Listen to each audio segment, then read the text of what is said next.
Hello बच्चों, कैसे हैं आप सभी। मैं विकास कुमार, ठीक है ना। आज के चैप्टर में यानी कि चैप्टर हमारा थर्ड है और इस चैप्टर में आज हम टॉपिक देखने वाले हैं, दो टॉपिक जो कि बहुत ही इंपॉर्टेंट टॉपिक हैं। अनवगन वेग तथा वैद्युत धारा में संबंध देखेंगे। फिर इसके बाद भाई अनवगन वेग व धारा घनत्व में संबंध देखेंगे, ठीक है ना। तो ये दो टॉपिक हैं जो आज के इस लेक्चर में हम कवर करने वाले हैं, ठीक है ना। तो अनगमन वेग व वैद्युत धारा में सबसे पहले हम संबंध देखेंगे, ठीक है ना मेरे भाई। तो इस वीडियो को जो है पूरा देखिएगा क्योंकि ये क्लास 12 की फिजिक्स का जो है बोर्ड एग्जाम की दृष्टि से इंपोर्टेंट टॉपिक है, ठीक है ना। और यहाँ पर जो है न्यूमेरिकल भी आपका बनता है। तो सबसे पहले टॉपिक देखेंगे अनगमन वेग व वैद्युत धारा में संबंध। तो हेडिंग डालेंगे सभी बच्चे, ठीक है ना। तो अपने हेडिंग डाल के चलेंगे अनुगमन वेग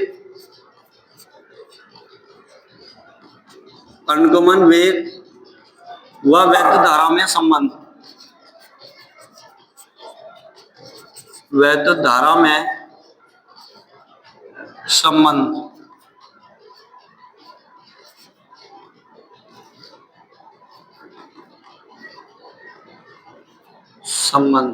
ठीक है। इस टॉपिक को आज के इस लेक्चर में कवर करने वाले हैं मेरे भाई, ठीक है। तो ध्यान से सुनिएगा,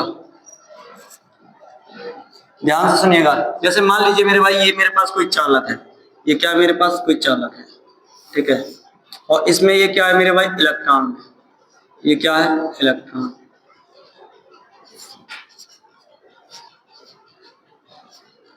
ठीक है। ये क्या मेरे भाई इलेक्ट्रॉन है, ठीक है। तो मैंने आपको भाई चीजें आपको समझा रखी है, ठीक है ना। जब किसी चालक में क्या होता है मेरे भाई विद्युत धारा प्रवाहित करते हैं, ठीक है ना, और टी समय में करते हैं तो उसमें आवेश कितना होता है मेरे भाई Q बराबर I इंटू टी होता है, ठीक है ना। Q बराबर I इंटू टी से हम वहां से I का फॉर्मूला निकाल लेंगे, Q अपन T हो जाएगा, है ना। कैसे हम लोग यहाँ पर थ्योरी को कवर करेंगे, इसमें से हमें कुछ थ्योरी निकाल करके लिख देनी है मेरे भाई, ठीक है।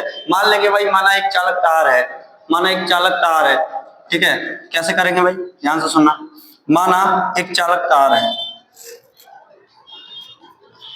माना एक चालक तार है, माना एक चालक तार है, माना एक चालक तार है, ठीक है ना। यदि तार में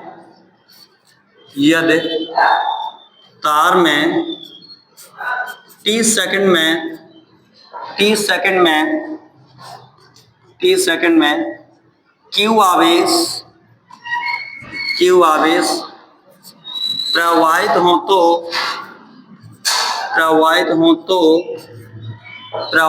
तो चालक में यानी कि तार में, ठीक है, हो तो तार में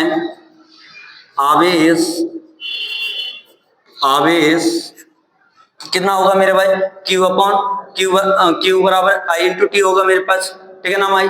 वहां से हम लोग क्या करेंगे भाई I का फॉर्मूला निकालेंगे तो I बराबर निकलेगा Q अपॉन टी, है ना। तो मैं यहाँ पे थोड़ा सा चेंजिंग करके चलूंगा मेरे भाई, क्या करके चलूंगा मैं यहाँ पर भाई थोड़ा सा चेंजिंग करके चलूंगा, ठीक है।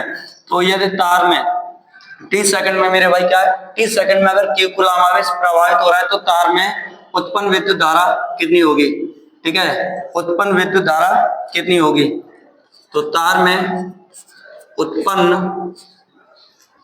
वैद्युत धारा, तार में उत्पन्न वैद्युत धारा I बराबर Q अपॉन टी, I बराबर Q अपॉन टी। इसको मान ले रहे हैं मेरे भाई समीकरण नंबर फर्स्ट। क्या कर रहे हैं भाई समीकरण नंबर फर्स्ट। अब ध्यान से सुनिएगा, ध्यान से सुनिएगा मेरे भाई। मैंने क्या माना एक चालक तार है, ठीक है ना। यदि तार में 30 सेकंड में Q आवेश प्रवाहित हो तो तार में उत्पन्न वैद्युत धारा कितनी होती है मेरे भाई I बराबर Q अपॉन टी होती है, ठीक है ना। ये मैंने पहले ही आपको बहुत बार कई बार जो है करा चुका हूँ इस टॉपिक को, तो आपको कंटेस्ट हो भी गया होगा अगर आपने हमारी वीडियो को जो है शुरू से लास्ट तक देखा है प्रत्येक वीडियो को, तो ठीक है ना।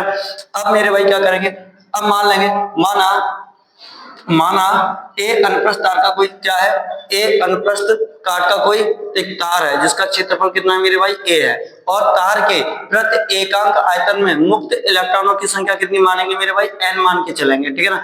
तब इस तार से एक सेकंड में गुजरने वाले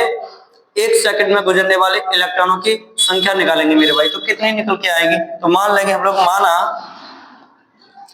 ठीक है, माना माना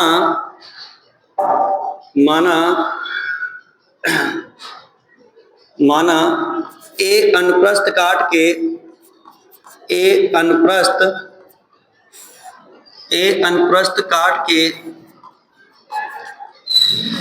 क्षेत्रफल, माना ए अनुप्रस्थ काट के क्षेत्रफल, माना ए अनुप्रस्थ काट के क्षेत्रफल का एक चालक तार है, क्या है मेरे भाई, एक चालक तार है जिसके एकांक आयतन में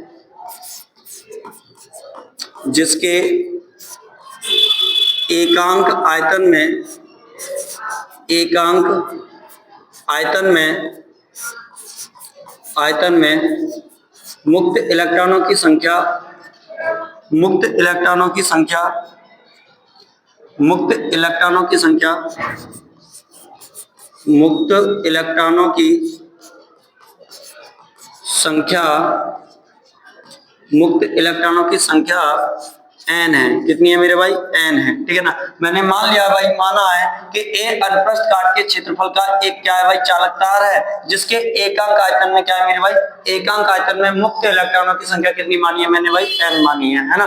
तब इस चालक तार से 1 सेकंड में गुजरने वाले इलेक्ट्रॉनों की संख्या निकालेंगे मेरे भाई, ठीक है। तो 1 सेकंड में कितने में, 1 सेकंड में गुजरने वाले इलेक्ट्रॉनों की संख्या, गुजरने वाले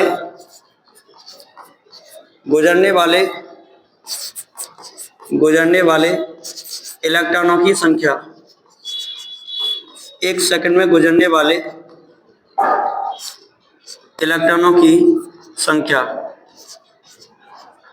1 सेकंड में गुजरने वाले इलेक्ट्रॉनों की संख्या कितनी होगी मेरे भाई, 1 सेकंड में गुजरने वाले इलेक्ट्रॉनों की संख्या होगी अपने पास NaV सफिक्स D। कितनी होगी मेरे भाई, NaV सफिक्स D, है ना। 1 सेकंड में गुजरने वाले इलेक्ट्रॉनों की संख्या कितनी होगी मेरे भाई, NaV सफिक्स D, है ना।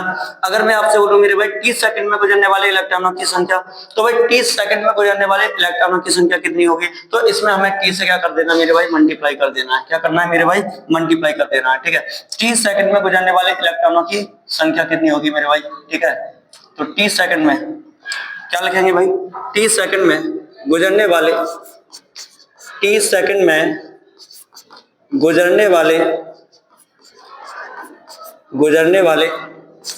इलेक्ट्रॉनों की संख्या, गुजरने वाले इलेक्ट्रॉनों की संख्या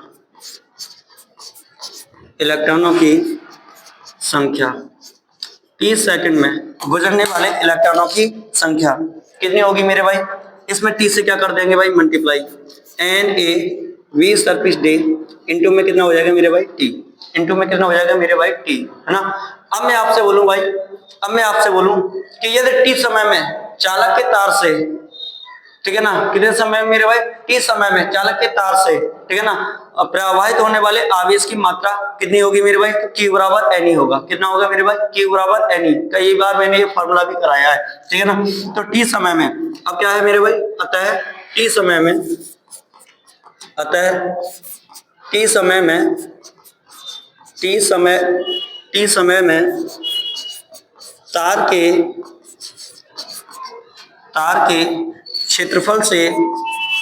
के क्षेत्रफल से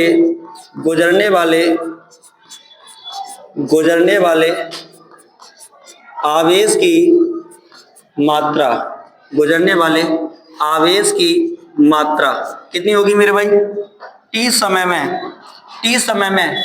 ठीक है ना, T समय में तार के क्षेत्रफल से गुजरने वाले आवेश की मात्रा कितनी होगी मेरे भाई, Q बराबर Ne होगी। कितनी होगी मेरे भाई, Q बराबर Ne।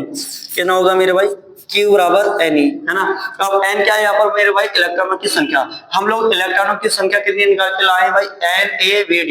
इस इलेक्ट्रॉनों की संख्या को हम कहाँ पर रखेंगे भाई, N की जगह पर। कहाँ पर रखेंगे मेरे भाई, N की जगह पर। तो ये मेरे पास आ जाएगा Q बराबर NaV सफिक्स D इंटू में कितना था मेरे भाई, T, और इंटू में यहाँ कितना हो जाएगा E, है ना। क्योंकि मेरे पास फॉर्मूला क्या था भाई, Q बराबर Ne। N क्या भाई, इलेक्ट्रॉनों की संख्या, और हम लोग इलेक्ट्रॉनों की संख्या निकाल के लाए कितनी, इलेक्ट्रॉनों की संख्या निकाल के लाए NaVd इंटू टी, है ना।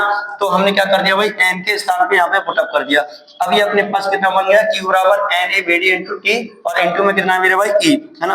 अब हम चलेंगे समीकरण नंबर किससे भाई, फर्स्ट से, ठीक है। तो फ्रॉम इक्वेशन फर्स्ट, समीकरण फर्स्ट से, समीकरण फर्स्ट कितना था मेरे भाई, I बराबर था Q अपॉन टी, कितना था मेरे भाई, Q अपॉन टी, है ना। चलो मैं दिखाता हूं तुम्हें, ठीक है। देखो मेरे भाई समीकरण फर्स्ट मेरा कितना था, I बराबर Q अपॉन टी। Q की जगह पर हम आवेश की मात्रा को लगाएंगे, Q का मान लगाएंगे भाई। Q का मान कितना है, ये है NaV suffix D into E, और इंटू में कितना है मेरे भाई E, और अपॉन में कितना है मेरे भाई T, अपॉन में कितना है मेरे भाई T। अब देखें ध्यान से, तो यहाँ पर कुछ कटेगा भाई, T से ये T कैंसिल हो जाएगा। अब कितना बचेगा मेरे भाई, I बराबर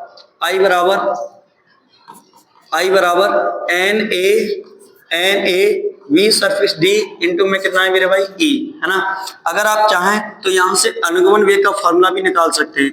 अनुगमन वेग का फॉर्मूला क्या निकलेगा मेरे भाई, V सरफेस D बराबर NaE, इसके मल्टीप्लाई में है तो ये दूसरी तरफ जाएंगे तो कहाँ चले जाएंगे मेरे भाई, डिवाइड में, ठीक है। तो अनुगमन वेग V सरफेस D बराबर आएगा I अपॉन में हो जाएगा Na और इंटू में E, है ना।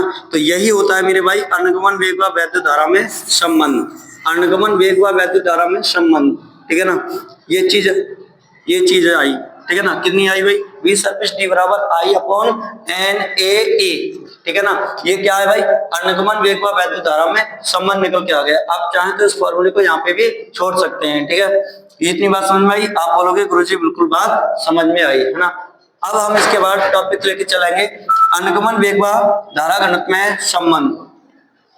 किसमें भाई, अनुगमन वेग व धारा घनत्व में संबंध। तो हेडिंग डालेंगे सबसे पहले अनुगमन वेग व धारा घनत्व में संबंध, व धारा घनत्व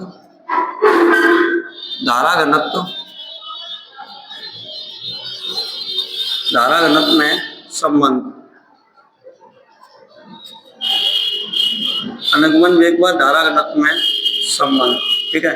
ये है अनुगमन वेग व धारा घनत्व में संबंध निकालेंगे। इससे पहले हमने अनुगमन वेग व वैद्युत धारा में संबंध देखा, अब हम देखेंगे अनुगमन वेग व धारा घनत्व में संबंध मेरे भाई, ठीक है। ये क्या होता है, तो भाई ध्यान से सुनना। जैसे कि मान लीजिए ये मेरे पास क्या है, कोई चालक है, ठीक है। ये क्या है, मेरे पास कोई चालक है, और चालक में बहने वाली धारा कितनी है मेरे भाई, I है। इस चालक में बहने वाली धारा कितनी है मेरे भाई, I है, ठीक है। तो वही चीज मैं यहाँ पे लिख के चलूंगा मेरे भाई, ठीक है। वही चीज लिख के चलूंगा, माना एक चालक तार है जिसमें बहने वाली धारा कितनी है मेरे भाई, I है, ठीक है।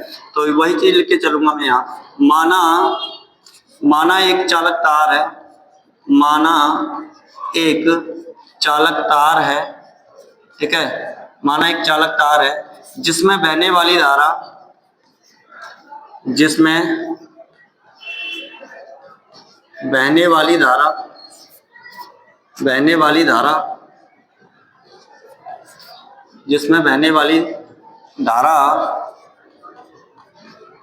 I है, जिसमें बहने वाली धारा कितनी है मेरे भाई, I है, ठीक है ना। तो हम जानते हैं धारा घनत्व का फॉर्मूला होता है भाई J बराबर I अपॉन ए। कितना होता है मेरे भाई, J बराबर I अपॉन ए, ठीक है ना। लेकिन मेरे भाई अभी हमने एक फॉर्मूला निकाला,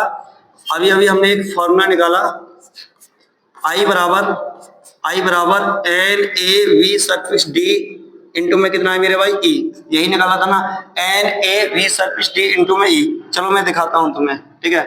देखो ये है किधर गया, ये है I बराबर NaVD सफिक्स में है और इंटू में E। यही फॉर्मूला निकाला था हमने, ठीक है। I बराबर NaV सफिक्स D इंटू में E। इस I के मान को उठा के यहाँ रख देंगे तो ये बन जाएगा J बराबर I के स्थान पे लगाएंगे NaV suffix D into E upon में कितना है मेरे भाई, A। अब ध्यान से देखो तो यहाँ पर कुछ कटने वाला है मेरे भाई, ठीक है। A से ये A कट गया, कितना बचा भाई, J बराबर NV सफिक्स D इंटू में कितना है मेरे भाई, E, है ना। आप चाहें तो इसको ऐसा भी लिख सकते हैं कि यहाँ से आप अनुगमन वेग भी निकाल सकते हैं। जैसे ही आप यहाँ से अनुगमन वेग निकालोगे तो ये कितना बन के आएगा, बताओ भाई फॉर्मूला। अनुगमन वेग यहाँ से निकालेंगे, v सरफेस d बराबर, तो n और e इसके मल्टीप्लाई में है, जब दूसरी तरफ जाएंगे तो कहाँ जाएंगे मेरे भाई, डिवाइड में, तो j अपॉन में हो जाएगा ne, j अपॉन में कितना हो जाएगा मेरे भाई, ne, है ना। यही होता है अनुगमन वेग व धारा घनत्व में संबंध, ठीक है, यही फॉर्मूला है, v सरफेस d बराबर j अपॉन ne, यही होता है अनुगमन वेग व वैद्युत धारा में संबंध मेरे भाई, ठीक है ना। तो आज का इस लेक्चर में हमने ये दो टॉपिक कवर किए जो कि बोर्ड एग्जाम की दृष्टि से भाई इंपॉर्टेंट है और यहाँ से न्यूमेरिकल भी बनता है, ठीक है। Thank you.